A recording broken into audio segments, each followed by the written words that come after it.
بسم اللہ الرحمن الرحیم الحمدللہ رب العالمین والصلاة والسلام علی سیدنا محمد وعلی آلہ واصحابہ اجمعین، اما بعد۔ معزز و محترم حاضرین گرامی قدر، آج ہم تعظیم و تکریم رسول صلی اللہ علیہ وآلہ وسلم اس کے حوالے سے گفتگو کریں گے، اور ہمارا آج کی گفتگو میں یہ تھیسز ہے کہ نبی اکرم صلی اللہ علیہ وآلہ وسلم کی تعظیم و توقیر اور آپ کی تکریم کرنا اصل میں ایمان ہے۔ اصل ایمان ہی نبی رحمت صلی اللہ علیہ وآلہ وسلم کی تعظیم و توقیر ہے۔ اگر کوئی شخص اللہ تعالیٰ کی وحدانیت، اس کی ربوبیت اور اس کی ذات و صفات کو مانتا ہے، نبوت و رسالت کے سلسلے کو مانتا ہے، نبی اکرم صلی اللہ علیہ وآلہ وسلم کی ختم نبوت کو مانتا ہے، قرآن مجید کو اللہ تعالیٰ کی آخری کتاب گردانتا ہے، اور نبی اکرم صلی اللہ علیہ وآلہ وسلم کی تعظیم و تکریم کا انکاری ہے اور اس پر ایمان نہیں رکھتا، تو صریحاً وہ کفر کر رہا ہے، وہ کافر ہے، کیونکہ تعظیم و تکریم رسول صلی اللہ علیہ وآلہ وسلم اصل میں ایمان ہے۔ ایک چیز ہے اسوہ مصطفیٰ کا تارک ہونا، یعنی کوئی نبی اکرم صلی اللہ علیہ وآلہ وسلم کی تعلیمات پر عمل نہیں کر رہا تو وہ ناقص الایمان ہے، مگر جو تعظیم و تکریم رسول اور ادب رسول صلی اللہ علیہ وآلہ وسلم کا تارک ہے اور اس کا انکار کرتا ہے، وہ خارج از ایمان ہے۔ یعنی نبی اکرم صلی اللہ علیہ وآلہ وسلم کی تعظیم و توقیر اصل میں ایمان ہے، یہ وہ بنیادی نقطہ ہے جس پہ ہم نے غور کرنا ہے۔ سورہ الاعراف کی آیت نمبر 157 میں اللہ رب العزت نے ارشاد فرمایا، فَالَّذِينَ آمَنُوا بِهِ وَعَزَّرُوهُ وَنَصَرُوهُ وَاتَّبَعُوا النُّورَ الَّذِي أُنزِلَ مَعَهُ أُولَٰئِكَ هُمُ الْمُفْلِحُونَ۔ کامیاب لوگوں کی اللہ رب العزت نے پہچان بتائی کہ وہ لوگ جو ایمان لائے اور انہوں نے نبی اکرم صلی اللہ علیہ وآلہ وسلم کی تعظیم و توقیر کی اور اس نور کی پیروی کی جو ان پر نازل ہوا تھا، یہی لوگ کامیاب ہوں گے۔ تو گویا تعظیم و تکریم رسول صلی اللہ علیہ وآلہ وسلم انسان کی کامیابی کی ضمانت ہے، اور اگر کسی شخص کے دل میں نبی رحمت صلی اللہ علیہ وآلہ وسلم کا ادب اور محبت نہیں تو پھر اس کے اندر ایمان کی لذت نہیں، اور وہ اللہ کے ہاں وہ سزاوار ٹھہرے گا اور مجرم ٹھہرے گا۔ نبی اکرم صلی اللہ علیہ وآلہ وسلم کی تعظیم کرنا ہم پر واجب ہے۔ بے شمار آیات اور متعدد قرآنی احکامات اس حوالے سے پیش کیے جا سکتے ہیں۔ میں نمونے کے طور پہ آپ کے سامنے قرآن مجید کی ایک آیہ کریمہ رکھتا ہوں۔ اللہ رب العزت نے فرمایا، اِنَّا أَرْسَلْنَاكَ شَاهِدًا وَمُبَشِّرًا وَنَذِيرًا لِتُؤْمِنُوا بِاللَّهِ وَرَسُولِهِ وَتُعَزِّرُوهُ وَتُوَقِّرُوهُ۔ یہ سورہ الفتح کی آیت نمبر 8 ہے۔ فرمایا، بے شک ہم نے آپ کو شاہد اور مبشر اور ڈر سنانے والا بنا کر بھیجا ہے، تاکہ وہ ایمان لے آئیں اللہ پر، اس کے رسول پر، اور تعظیم و توقیر کریں اے رسول پاک صلی اللہ علیہ وآلہ وسلم آپ کی۔ تو تعظیم و تکریم رسول اور ایمان باللہ اور ایمان بالرسول، یہ وہ بنیادی چیزیں ہیں جو ایک مسلمان کے لیے ضروری چیزیں قرار دی جاتی ہیں۔ امام نبہانی رحمۃ اللہ علیہ نے بڑی خوبصورت بات کہی ہے جواہر البحار میں آپ کے سامنے رکھتا ہوں۔ فرماتے ہیں کہ اوجب علینا تعظیمہ و توقیرہ و نصرتہ و محبتہ والادب معہ، کہ ہم پر واجب ہے نبی اکرم صلی اللہ علیہ وآلہ وسلم کی تعظیم کرنا، آپ کی توقیر کرنا، آپ کی مدد کرنا، آپ سے محبت رکھنا، اور آپ کے ادب کو اپنے دل و جان میں رکھنا۔ یعنی حضور علیہ الصلاۃ والسلام کا ادب و احترام اور آپ کی محبت یہ ہم پر واجب ہے۔ امام نبہانی رحمۃ اللہ علیہ نے اس کو بیان کیا ہے۔ جب ہم قرآن مجید کی بے شمار آیات کو اپنے مطالعہ میں لاتے ہیں تو اللہ رب العزت نے قرآن مجید میں بھی اپنے نبی صلی اللہ علیہ وآلہ وسلم کا نام لیتے ہوئے ایک ادب اور تعظیم اور توقیر کا خیال رکھا ہے۔ میں چند قرآن پاک کے نمونے آپ کی خدمت میں پیش کرتا ہوں۔ مثلا سورہ البقرہ میں اللہ رب العزت نے حضرت آدم علیہ السلام کو بلایا تو نام سے بلایا، اور کئی انبیاء کرام علیہ السلام کو نام سے بلایا، لیکن جب نبی اکرم صلی اللہ علیہ وآلہ وسلم کی باری آئی تو آپ کو نام سے نہیں بلایا۔ میں چند آیات آپ کی خدمت میں پیش کرتا ہوں۔ سورہ البقرہ میں فرمایا یا آدم اسکن انت وزوجک الجنہ، اے آدم آپ اور آپ کی زوجہ جنت میں رہیں۔ یا نوح اہبط، سورہ ہود اس کی آیت نمبر 48 میں فرمایا یا ابراہیم اعرض عن ھذا، یا موسیٰ ان اصطفیتک، یا عیسی ابن مریم اذکر نعمتی علیک، یا داود انا جعلناک خلیفۃ فی الارض، یا زکریا انا نبشرک بغلام، یا یحییٰ خذ الکتاب بقوہ۔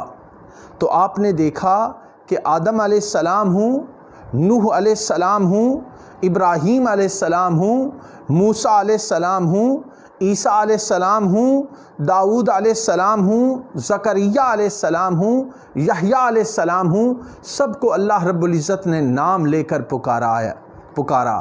مگر جب نبی اکرم صلی اللہ علیہ وآلہ وسلم کی باری آئی تو اللہ رب العزت نے فرمایا یا ایھا النبی انا ارسلناک شاہدا ومبشرا ونذیرا، کہیں یا ایھا الرسول کہا، کہیں یا ایھا المزمل کہا، کہیں یا ایھا المدثر کہا، کبھی طٰہٰ کہا، کبھی یاسین کہا، کبھی والضحیٰ کہا، واللیل اذا سجا۔ تو حضور علیہ السلام کو نام لے کر اللہ رب العزت نے نہیں بلایا، بلکہ یا ایھا النبی، یا ایھا الرسول، یا ایھا المزمل، یا ایھا المدثر جیسے القابات کے ساتھ پکارا۔ تو یہ آپ کو ان القابات کے ساتھ پکارنا اللہ تعالیٰ کی آپ کے ساتھ محبت کی ایک نشاندہی کرتا ہے یہ امر۔ اب آپ دیکھیے کہ حضور علیہ السلام کی تعظیم و توقیر اللہ رب العزت نے جیسے قرآن پاک میں اس کا خیال رکھا، اللہ رب ہو کر اور خالق ہو کر اپنے محبوب علیہ السلام کی تعظیم و تکریم کو بجا لاتا ہے، اور تعظیم و تکریم کرنے کا ہمیں حکم دیتا ہے، اور مومنوں سے کہا کہ اپنی آوازوں کو نبی کی آواز سے بلند نہ کرنا، لا ترفعوا اصواتکم فوق صوت النبی ولا تجہروا لہ بالقول کجہر بعضکم لبعض ان تحبط اعمالکم وانتم لا تشعرون، کہ نبی سے ایسے بات نہ کرنا جیسے آپس میں ایک دوسرے سے بات کرتے ہو، نبی کی آواز سے اپنی آواز کو بلند نہ کرنا، اور نبی علیہ السلام کو حجرات کے باہر کھڑے ہو کر آوازیں نہ دینا، جو ایسا کریں گے وہ عقل نہیں رکھتے، اور جو آوازیں بلند کرتے ہیں ان تحبط اعمالکم وانتم لا تشعرون، ان کے اعمال ضائع کر دیے جائیں گے اور ان کو اس کا کوئی شعور نہیں ہوگا۔ ایسے بے شمار فرامین قرآن پاک میں موجود ہیں۔ جب ہم صحابہ کرام علیہم الرضوان کی حیات کا جائزہ لیتے ہیں تو وہ بھی حضور علیہ السلام کی محبت، تعظیم، ادب اور اکرام میں بلند مرتبے پر فائز تھے۔ میں یہاں پہ چند ایک واقعات کا ذکر کرنا مناسب سمجھتا ہوں۔ اللہ رب العزت نے سورہ الفتح کی آیت نمبر 10 میں فرمایا ان الذین یبایعونک انما یبایعون اللہ ید اللہ فوق ایدیہم۔ صلح حدیبیہ آپ کو معلوم ہے کہ حضور علیہ السلام حج کے ارادے سے اپنے صحابہ کرام کے ساتھ گئے، اور کفار مکہ نے راستے میں روک لیا، حج نہیں کرنے دیا، تو ایک معاہدہ طے پایا جسے صلح حدیبیہ کہتے ہیں۔ اس موقع پر آپ عروہ ابن مسعود وہاں پہ آئے، وہ قریش مکہ کی طرف سے آئے تھے اور جائزہ لینے آئے تھے کہ مسلمانوں کی تیاری کتنی ہے اور کس مقصد کے ساتھ آئے۔ عروہ ابن مسعود نے وہ حالات و واقعات اور وہ مناظر جو صحابہ کرام علیہم الرضوان کے حضور علیہ السلام کے ساتھ محبت کے حوالے سے تھے، ان کو انہوں نے آبزرو کیا، مشاہدہ کیا، اور پھر جا کر وہ بیان کیے، اور اصحاب سیر نے، سیرت نگاروں نے ان کو محفوظ کر لیا۔ میں چند ایک نمونے آپ کی خدمت میں پیش کرتا ہوں، اور بعد کا بخاری شریف میں بھی ذکر ملتا ہے۔ مثلا عروہ ابن مسعود کہتے ہیں کہ جب حضور علیہ السلام وضو فرمانے لگتے تو صحابہ کرام علیہم الرضوان آپ کے ارد گرد جمع ہو جاتے، اور نبی اکرم صلی اللہ علیہ وآلہ وسلم کے جسم اقدس سے چھو جانے والا وضو کا پانی اس کو وہ زمین پہ نہیں گرنے دیتے تھے، بلکہ اس کو اپنے ہاتھوں پہ لے لیتے، اپنے چہروں پر مل لیتے، اپنے جسم پر مل لیتے، اس پانی کو زمین پر نہ گرنے دیتے۔ اور بخاری شریف کی روایت ہے کہ وَإِذَا تَوَضَّأَ كَادُوا يَقْتَتِلُونَ عَلَى وُضُوئِهِ، کہ جب حضور علیہ السلام وضو فرما رہے ہوتے تو صحابہ کرام آپس میں وہ پانی وضو کا آپ کے جسم کے ساتھ لگا ہوا پانی حاصل کرنے کے لیے ایک دوسرے سے جھگڑ رہے ہوتے۔ یہ بیان کیا گیا ہے بخاری میں۔ لعاب دہن نبی پاک علیہ السلام زمین پر پھینکنے لگتے تو صحابہ کرام لعاب دہن آپ کے تھوک مبارک کو زمین پر نہ گرنے دیتے۔ یہ وہ صحابہ کرام علیہم الرضوان کی حضور علیہ السلام کے ساتھ محبت ہے۔ بخاری شریف کی روایت ہے کہ حجام حضور علیہ السلام کے بال بناتا، آپ کے زلفوں کو تراشتا، تو صحابہ کرام علیہم الرضوان آپ کی زلفیں اور آپ کے منہ مبارک کو زمین پر نہ گرنے دیتے۔ یہ ان کی محبت کا عالم تھا۔ اور انس ابن مالک بیان کرتے ہیں، اسے قاضی ایاز علیہ الرحمہ نے الشفاء بتعریف حقوق المصطفیٰ میں بیان کیا ہے۔ انس ابن مالک سے بیان کرتے ہیں کہ لقد رأیت رسول اللہ صلی اللہ علیہ وآلہ وسلم والحلاق یحلقہ وعطاف بہ اصحابہ فما یریدون ان تقع اشارۃ الا فی ید رجل۔ قاضی ایاز علیہ الرحمہ بیان کرتے ہیں انس ابن مالک سے کہ میں نے رسول اللہ صلی اللہ علیہ وآلہ وسلم کو دیکھا کہ حجام حضور علیہ السلام کی زلفیں تراش رہا ہے، اور صحابہ کرام علیہم الرضوان حضور علیہ السلام کا طواف کر رہے۔ فما یریدون ان تقع اشارۃ الا فی ید رجل، اور صحابہ کرام علیہم الرضوان کی کوشش یہ تھی کہ کوئی بھی بال زمین پہ نہ گرے، ان کے ہاتھوں میں آ جائے۔ تو حضور علیہ السلام سے محبت کا یہ عالم تھا۔ اور پھر عروہ ابن مسعود جب واپس جاتے ہیں تو یہ جا کے ان سے کہتے ہیں کہ اے اصحاب قریش، تم محمد مصطفیٰ صلی اللہ علیہ وآلہ وسلم کا خون گرانا چاہتے ہو، ان کو قتل کرنے کے منصوبے بنانا چاہتے ہو۔ میں اصحاب محمد کو دیکھ کر آیا ہوں، وہ وضو کا پانی جو حضور علیہ السلام کے جسم کے ساتھ لگ جاتا ہے اسے زمین پہ نہیں گرنے دیتے، وہ نبی اکرم صلی اللہ علیہ وآلہ وسلم کی زلفیں جو تراشی جاتی ہیں ان کو زمین پہ نہیں گرنے دیتے، وہ حضور علیہ السلام کے پسینہ مبارک کے ساتھ اس سے برکات حاصل کرتے ہیں، تم ان کے خون گرانے کی بات کرتے ہو۔ یہ وہ آبزرویشن ہے جو انہوں نے بیان کی۔ اور یہاں پہ میں ایک اور بڑی اہم بات آپ کی خدمت میں رکھنا چاہتا ہوں، وہ یہ ہے کہ شفا میں ہی بیان کیا ہے قاضی ایاز نے کہ صحابہ کرام حضور علیہ السلام جب گفتگو فرما رہے ہوتے تو اتنے ہمہ گوش ہو کر بیٹھتے کہ جیسے ان کے سروں کے اوپر پرندے بیٹھے ہوں، یعنی اتنی توجہ اور انہماک کے ساتھ وہ تاجدار کائنات صلی اللہ علیہ وآلہ وسلم کی گفتگو کو سنتے جیسے ان کے سروں پر پرندے بیٹھے ہوں۔ اور عبداللہ ابن عمر رضی اللہ تعالیٰ عنہ بیان کرتے ہیں، اور انہوں نے یہ واقعہ بیان کیا ہے کہ عبداللہ بن عمر رضی اللہ تعالیٰ عنہ ایک جگہ پر اپنا اونٹ جو ہے وہ اس کو گھما رہے تھے۔ عبداللہ بن عمر رضی اللہ تعالیٰ عنہ، لوگوں نے پوچھا کہ حضرت یہاں اونٹ گھمانے کی کوئی وجہ نظر نہیں آتی، وجہ کیا ہے؟ تو وہ کہتے ہیں لا ادری انی رأیت رسول اللہ صلی اللہ علیہ وآلہ وسلم فعلہ ففعلتہ، کہتے ہیں وجہ تو مجھے معلوم نہیں، بس میں نے ایک بار نبی اکرم صلی اللہ علیہ وآلہ وسلم کو یہاں اونٹ گھماتے دیکھا تھا، بس حضور کی یہ سنت ادا کر رہا۔ تو اس سے آپ اندازہ لگائیے کہ صحابہ کرام علیہم الرضوان کو حضور علیہ الصلاۃ والسلام سے کس درجہ کی محبت تھی اور اس کا کیا عالم تھا۔ اور عروہ ابن مسعود نے حدیبیہ کے مقام پر جب صحابہ کے وہ روح پرور مناظر دیکھے تو اس کو امام بخاری نے بیان کیا ہے، میں وہ الفاظ آپ کے سامنے رکھتا ہوں، بڑے ایمان افروز الفاظ ہیں۔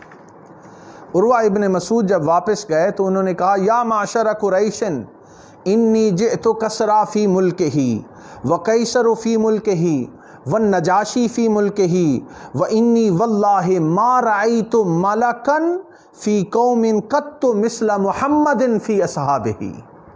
بیان کرتے ہیں کہ اے معشر قریش، میں کسریٰ کے ملک میں گیا، میں کسریٰ کے ملک گیا، میں قیصر کے ملک میں گیا، میں نجاشی کے ملک میں گیا، لیکن میں نے ایسا کوئی بادشاہ نہیں دیکھا جیسی بادشاہت حضرت محمد مصطفیٰ صلی اللہ علیہ وآلہ وسلم کی۔ مطلب یہ ہے کہ ادب آداب کا یہ عالم تھا کہ وہ قیصر و کسریٰ کے ملکوں میں بھی نظر نہیں آئی جو اصحاب محمد صلی اللہ علیہ وآلہ وسلم کا حضور علیہ الصلاۃ والسلام کے ساتھ عقیدت اور محبت کا عالم ہے۔ اس سے آپ اندازہ لگائیے۔ اور پھر آپ کو معلوم ہے کہ حضرت عثمان غنی رضی اللہ تعالیٰ عنہ کو جب صلح حدیبیہ کے موقع پر حضور علیہ الصلاۃ والسلام کا سفیر بنا کر بھیجا گیا تو آپ مکہ شریف میں تشریف لے گئے، حضرت عثمان غنی بطور سفیر مکہ معظمہ میں تشریف لے گئے، اور قریشیوں نے حضور علیہ الصلاۃ والسلام کے ساتھ صحابہ کو حج اور کعبہ کا طواف کرنے سے منع کر دیا اور کہا کہ اے عثمان غنی، آپ کیونکہ مکہ میں آ گئے ہیں، آپ چاہیں تو کعبے کا طواف کر لیں۔ اب بڑا ایمان افروز جواب حضرت عثمان غنی رضی اللہ تعالیٰ عنہ کا ہے جو میں آپ کی خدمت میں پیش کرتا ہوں۔ کیا فرمایا حضرت عثمان غنی نے؟ فرمایا واللہ ما کنت لافعل حتی یطوف بہ رسول اللہ صلی اللہ علیہ وآلہ وسلم، اللہ کی عزت کی قسم میں کعبے کا طواف نہیں کروں گا جب تک محمد مصطفیٰ صلی اللہ علیہ وآلہ وسلم کعبے کا طواف نہیں کرتے۔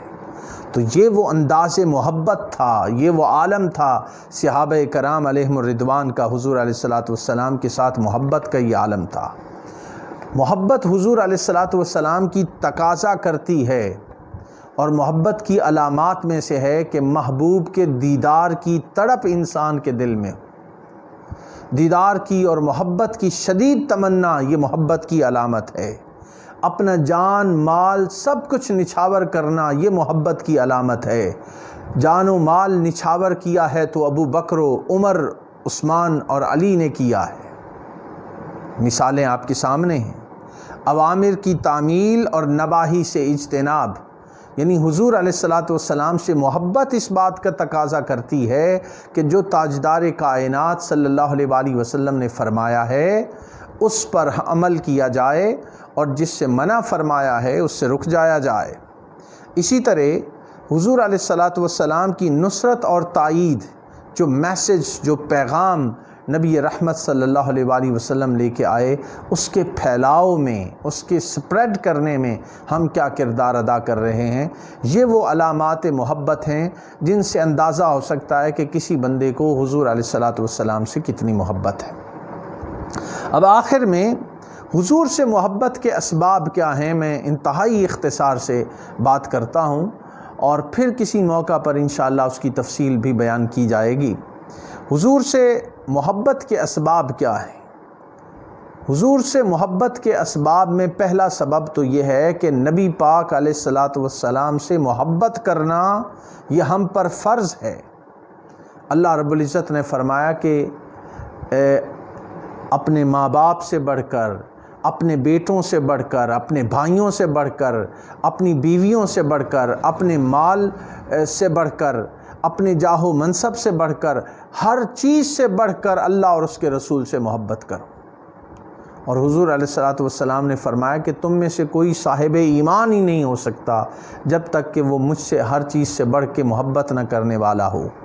اسی طرح محبت کے ثمرات کو ہمیشہ ہمیں یاد رکھنا چاہیے، اور وہ کیا ہیں محبت کے ثمرات یہ ہیں کہ حضور کے اوامر اور نواہی جو آپ نے حکم دیا ہے اس پر عمل کیا جائے، اور جس سے منع کیا ہے اس سے رکا جائے۔